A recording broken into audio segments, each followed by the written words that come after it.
Okay, good afternoon. Thank you everyone for joining us this afternoon. We are thrilled to officially announce a conclusion to this multiple county crime spree that terrorized our neighborhoods, our communities, the innocent folks that are just trying to get from point A to point B, and frankly all of our police officers, all of our first responders as well. So thank you for joining us. My name is David Valentine. I'm the Chief of Police here at the Santa Ana Police Department. I'm going to introduce everyone that's here on stage with me, and then also introduce those that are going to speak. ATF Special Agent in Charge, Monique Villegas. Chair of the Board of Supervisors, Doug Chafee. Santa Ana Mayor, Vicente Sarmiento. Brea Police Chief Adam Hawley. Deputy Chief, Los Angeles Police Department, Alan Hamilton. We got Riverside Police Chief Larry Gonzalez. La Habra Police Chief Adam Foster. Upland Police Chief Marcelo Blanco.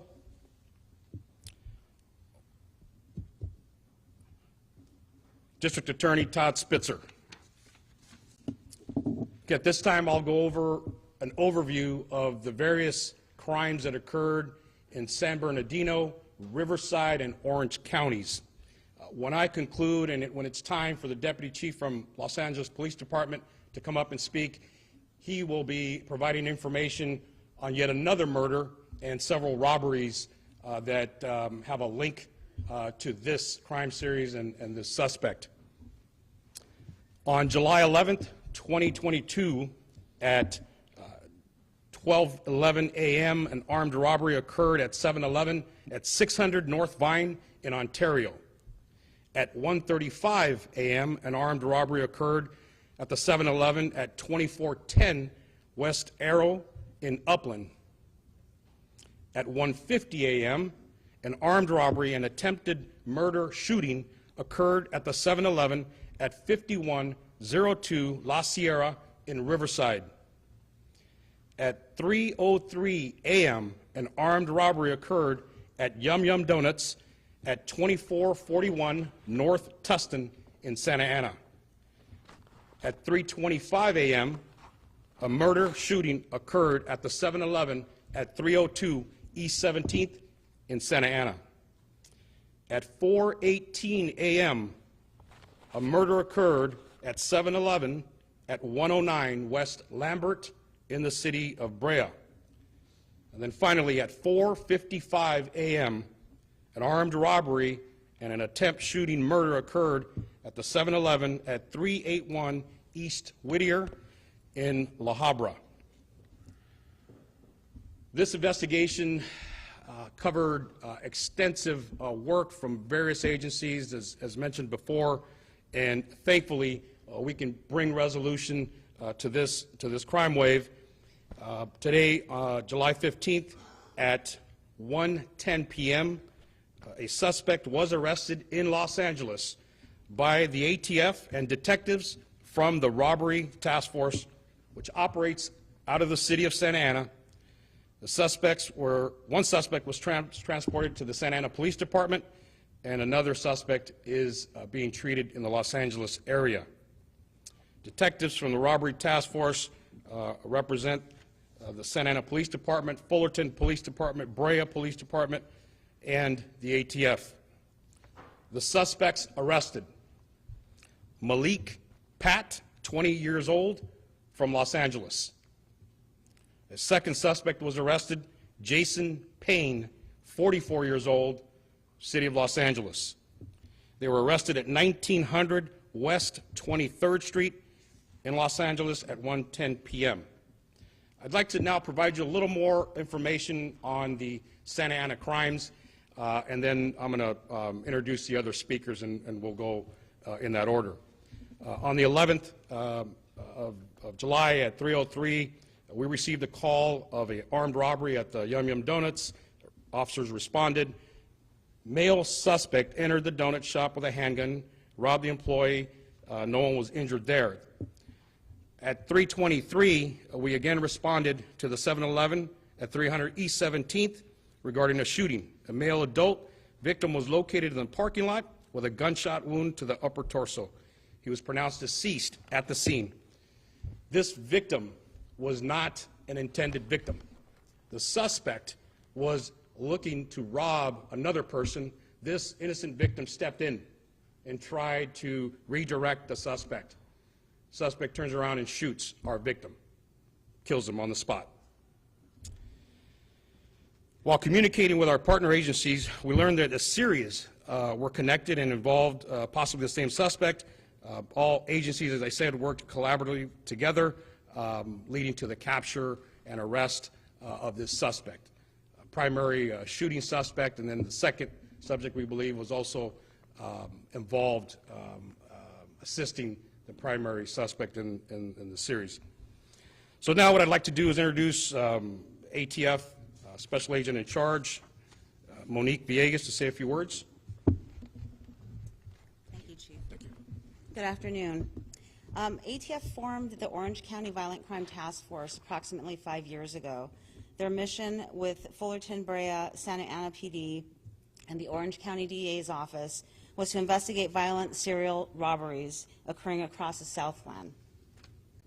ATF and the the Orange County Violent Crime Task Force, with cooperation of all affected police agencies into this investigation, coordinated to work hundreds and hundreds of hours to apprehend these individuals.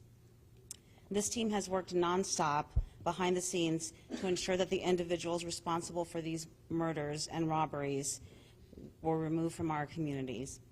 The arrest may hopefully give the victims and victims' families some sense of relief, knowing that these individuals are apprehended and removed from our communities.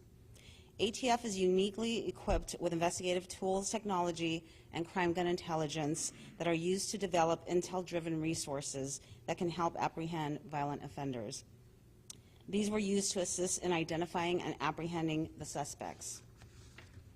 Like this investigation, ATF will always work hand in hand with our local partners to arrest and prosecute individuals who commit violent gun crime. Thank you. Thank you. I'd like to now introduce Board of Supervisors Chairman Doug Chafee.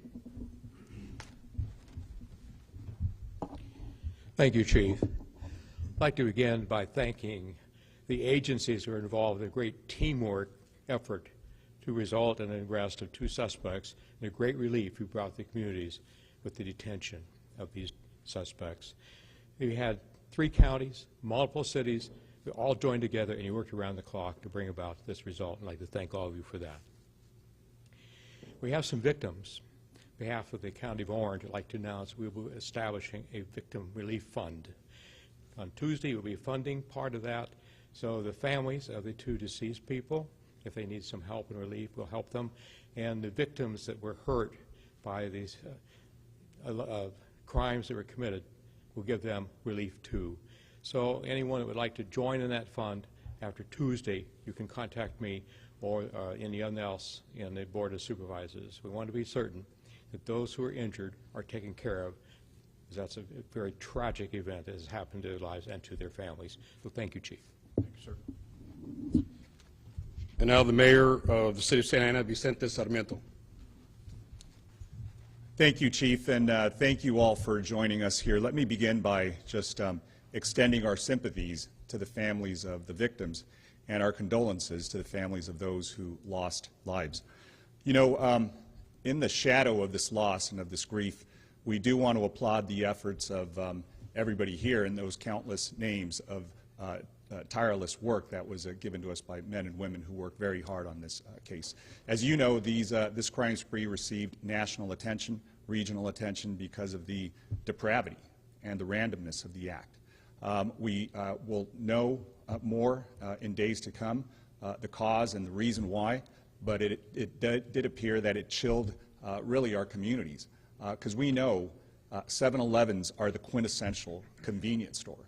And so I know our department was reached out to by many patrons, employees, and owners of our 7-Eleven stores, and that's where our community shops.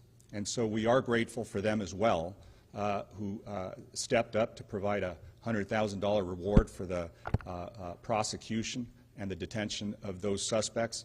But really, I think here, I am so proud of all the agencies that are involved, but especially for our agency here in Santa Ana, because I don't want it to get lost that we've just had several cases that have been solved by our detectives, our task forces that have been here, who never leave a case to turn cold. So I am especially proud of Chief Valentine and his staff and his officers that know how important it is for many of us, and especially the families, to have closure, to have justice, and to have some solace. And we know that this can't undo the crimes that have been enacted against our communities, but what it does is it gives a sense of at least finality. And so I am certainly grateful for all the work that's been done up here by all the agencies, but I want to thank our department, especially for being, lead on this and helping, knowing that we were impacted, so severely by the act that occurred to the deceased here in Santa Ana. So with that, thank you all for your hard work. Thank you for your commitment, and thank you for the rapidness, because these things sometimes never get solved, right? But this happened within 5 days of the crimes occurring. So thank you, Chief. Thank you for all the hard work. Thank you, sir. Deputy Chief Hamilton. Good evening, everyone. I first want to thank the Orange County Violent Crime Task Force and the Alcohol, Tobacco, and Firearms Agency for their assistance in helping us with this investigation in Operations Valley Bureau of the LAPD. On July 9th, 2022, our Operations Valley Bureau homicide detectives, Efren Gutierrez and Jason Turner, responded to a call of a male victim that was suffering from a gunshot wound to the head in the area of 16100 block of Parthenia Street. Subsequent to that investigation, a determination was made that this closely mirrored the ongoing investigation that was occurring around the Southern California area, and particularly in the Orange County region. Our detectives, working very closely with the task force, quickly determined that this investigation was linked and had similarities to some of the other crimes that had been occurring and some of the other victims that had been victimized here in the Orange County region. Upon determining that the crimes were very closely related, they began working very closely with the task force and made a determination that that crime was linked and possibly related to the ongoing series of crimes that were occurring throughout the Southern California area. Our detectives continue to work closely with the task force and made the determination that this was part of a series and this was closely linked to the ongoing series. In addition to the homicide that we've identified as being involved in this series, we believe that there are a number of crimes throughout the Los Angeles region that will also be linked back to this suspect. So we're going to continue moving forward in that investigation and identify those cases which can be conclusively linked and tied to this suspect and then prosecuted going forward.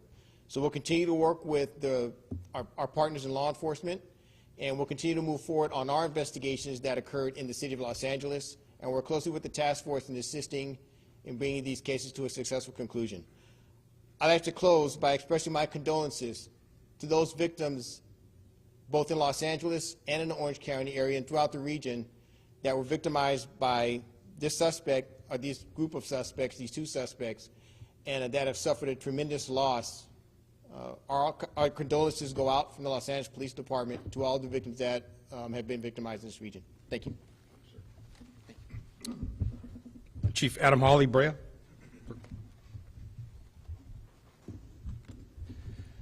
Good evening.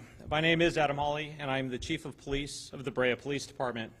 As we've shared this afternoon, a team of investigators comprised of federal agents from the Bureau of Alcohol, Tobacco, and Firearms, and detectives from the Los Angeles County Sheriff's Department, the Santa Ana Police Department, the Fullerton Police Department, the Brea Police Department, and investigators from the Orange County District Attorney's Bureau of Investigation took two suspects into custody on charges related to the series of robberies, shootings, and homicides that occurred during the early morning hours of Monday, July 11th.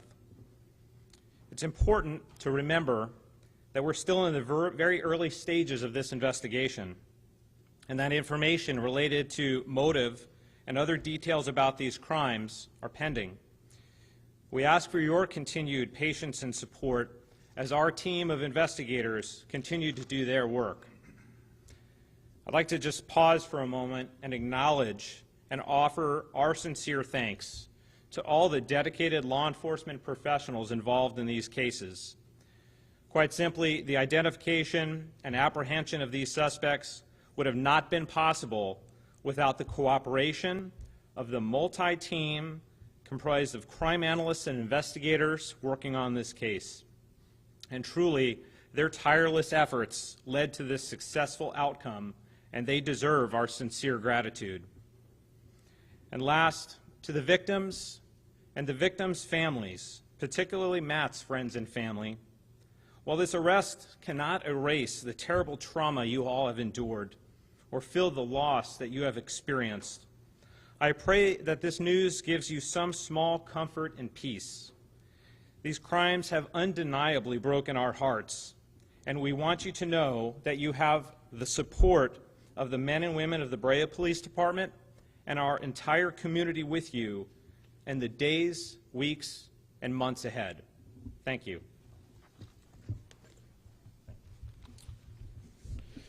Okay, we also have our District Attorney, Todd Spitzer, here, who I understand is going to be having an additional briefing early next week on exactly what charges will be filed, evaluated, et cetera.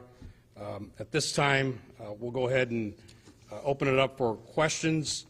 We will limit those questions, and then we can break off one-on-one for any additional follow-up. So we'll go ahead and get started. Yes, sir. Chief, you've got a 400-mile radius of crimes involved.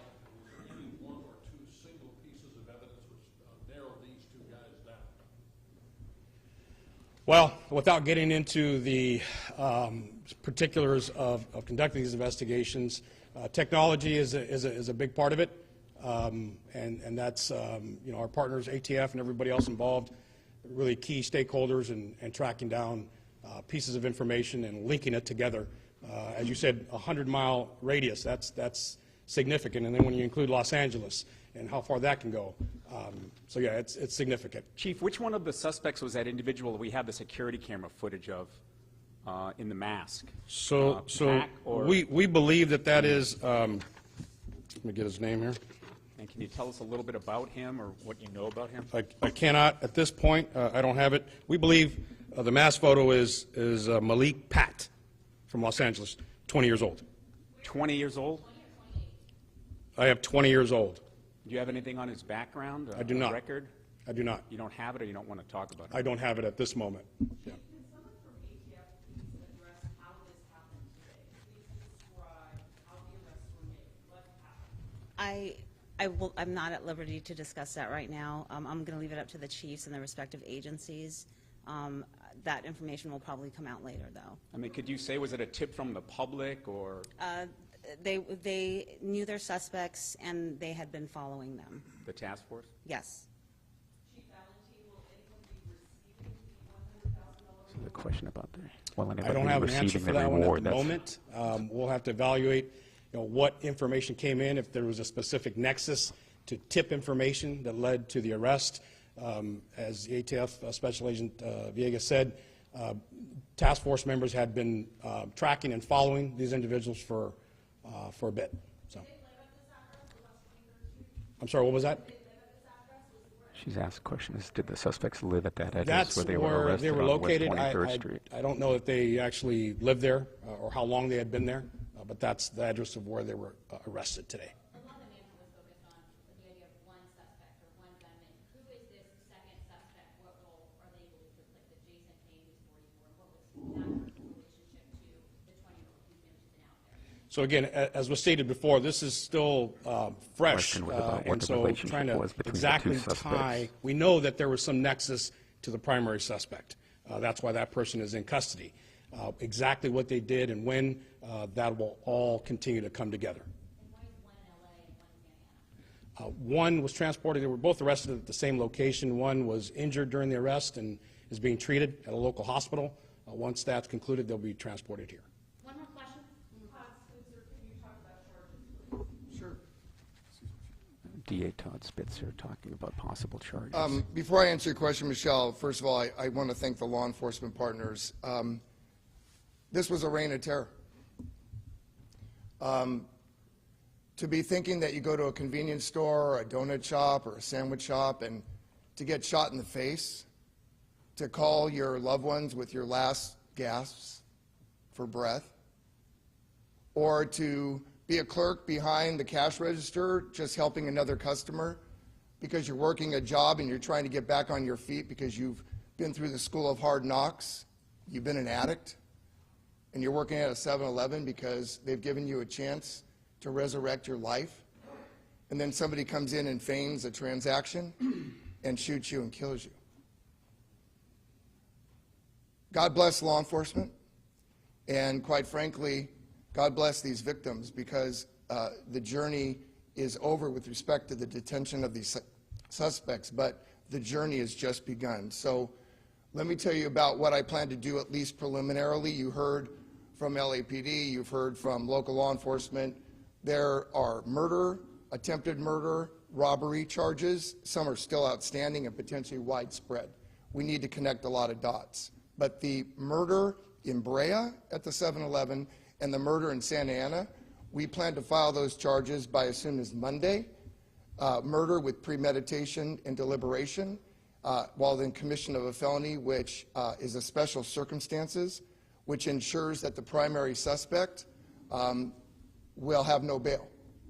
And so while the public now, as we heard from Chief Hawley, should rest and understand that these individuals have been taken into custody, they need to know that the disposition, at least on this primary suspect, we want to make sure he does not and has no chance of being released. So I plan to work with, I've already talked to my counterpart district attorneys in San Bernardino, Jason Anderson, Mike Hester in Riverside.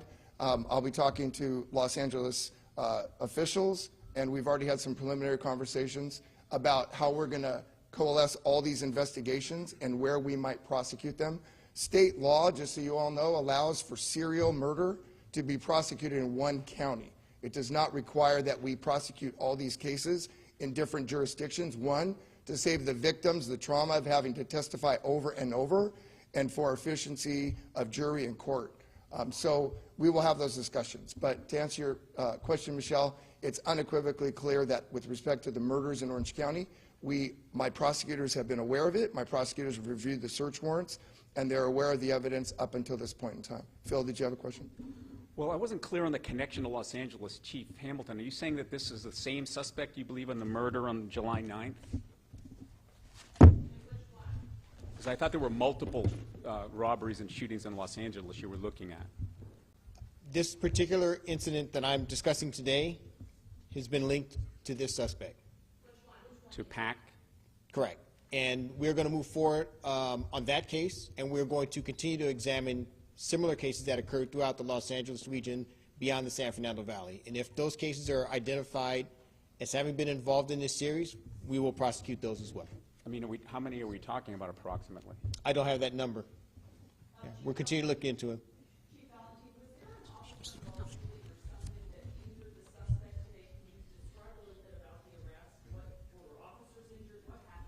There was not an happened officer during the involved shooting. arrests? I understand there was a minor use of force, and so the person is going to be treated and then transported.